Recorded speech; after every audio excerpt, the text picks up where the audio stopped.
আল্লাহ রাব্বুল আলামিন বলেন কুল হুয়াল্লাহু আহাদ আল্লাহুস সামাদ লাম ইয়ালিদ ওয়া লাম ইউলাদ ওয়া লাম ইয়াকুল লাহু কুফুয়ান আহাদ। আল্লাহ রাব্বুল আলামিন বলেন হে নবী আপনি বলে দিন আল্লাহ এক এবং একক, আল্লাহ এক এবং একক, তিনি কারো মুখাপেক্ষী নন, পৃথিবীর সব কিছুই তার মুখাপেক্ষী। তিনি কাউকে জন্ম দেননি, কেউ তাকে জন্ম দেয়নি। আকাশে আর জমিনে তার সমকক্ষ আর কেউ নাই। কি বলেন আল্লাহ সমকক্ষ কেউ আছে? আল্লাহ তাআলা কত সুন্দর করে আল্লাহর একত্ববাদের কথা এই সূরার ভিতরে আমাদেরকে জানিয়ে দিয়েছেন। আল্লাহ বলেন কুল হে নবী আপনি বলুন, কি বলুন? আল্লাহু আহাদ, কুল হুয়াল্লাহু আহাদ, আল্লাহ তিনি এক এবং একক, আল্লাহ তিনি এক এবং একক, তিনি ছাড়া কোনো মাবুদ নাই। যদি একাধিক মাবুদ দুনিয়াতে থাকতো তাহলে সমস্যা হইতো কি আসমান জমিনে? তাহলে এই আসমান জমিন ঠিক থাকতো না। আল্লাহ তাআলা বলেন লাউ কানা ফীহিমা আলিহাতুন ইল্লাল্লাহু লাফাসাদাতা। আল্লাহ তাআলা বলেন যদি আসমান এবং জমিনের মাঝে এক আল্লাহ ছাড়া একাধিক মাবুদ থাকতো তাহলে আসমান জমিন ধ্বংস হয়ে যেত। কিভাবে? যে এক মাবুদ বলতো যে আজকে আজগরার ভিতরে জামতলের ভিতরে বৃষ্টি দেওয়া যাবে না, আর এক মাবুদে বলতো না বৃষ্টি দিতে হবে, আর এক মাবুদে বলতো আজকে আমেরিকায় বৃষ্টি দিতে হবে, আর এক মাবুদে বলতো আমেরিকায় বৃষ্টি দেওয়া যাবে না। কি বলেন? মতানৈক্য লাগতো না? একে অপরের সাথে ঝগড়া লেগে যেত, মতানৈক্য লেগে যেত। একাধিক মাবুদ যদি থাকতো, এক একজন এক একের নিজেদের ক্ষমতা বাস্তবায়ন করার জন্য চেষ্টা করতো, ঝগড়া লাগিয়ে দিত। কিন্তু আসলে আসমান জমিন ধ্বংস হয়নি।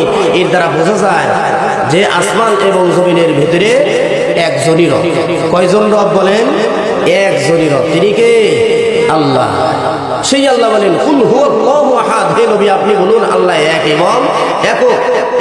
আল্লাহুস সামাদ, যে আল্লাহ বেনিয়াস, অমুখাপেক্ষী। পৃথিবীর সবাই আমরা কার মুখাপেক্ষী বলেন? আল্লাহ। অর্থাৎ আল্লাহর কাছে আমাদের প্রয়োজন আছে, কিন্তু আমাদের কাছে আল্লাহর কোনো প্রয়োজন নাই। আল্লাহ বলেন ওয়াল্লাহুল গনিয়্যু ওয়া আনতুমুল ফুকারা। আল্লাহ হচ্ছেন গনি, আল্লাহ হচ্ছেন গনি অর্থাৎ কি বেনিয়াস, অমুখাপেক্ষী। ওয়া আনতুমুল ফুকারা, আল্লাহ বলেন তোমরাই হচ্ছে ফকির, তোমরাই হচ্ছ ফকির, তোমরা হচ্ছ মুহতাজ, তোমরাই মুখাপেক্ষী। যে কোনো জিনিসের জন্য আমরা কার মুখাপেক্ষী বলেন? আল্লাহর মুখাপেক্ষী।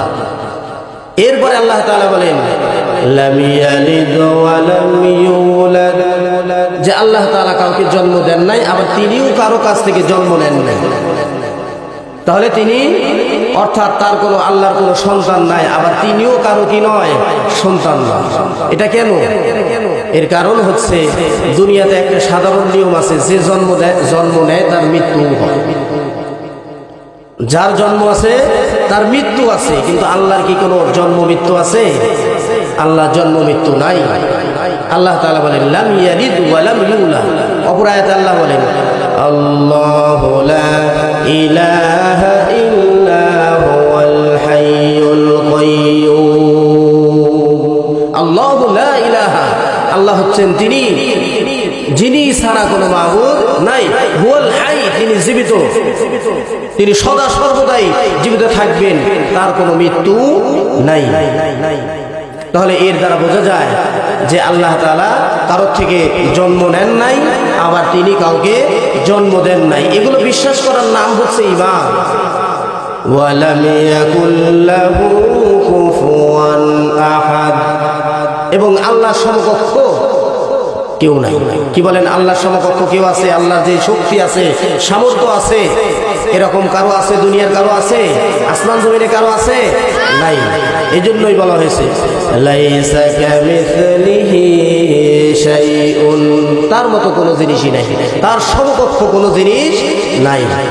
ছোট্ট এই সূরার মাধ্যমে আমরা এটাই বুঝতে পারলাম যে আল্লাহ এক এবং একক, তার সাথে কোনো শরীক নাই।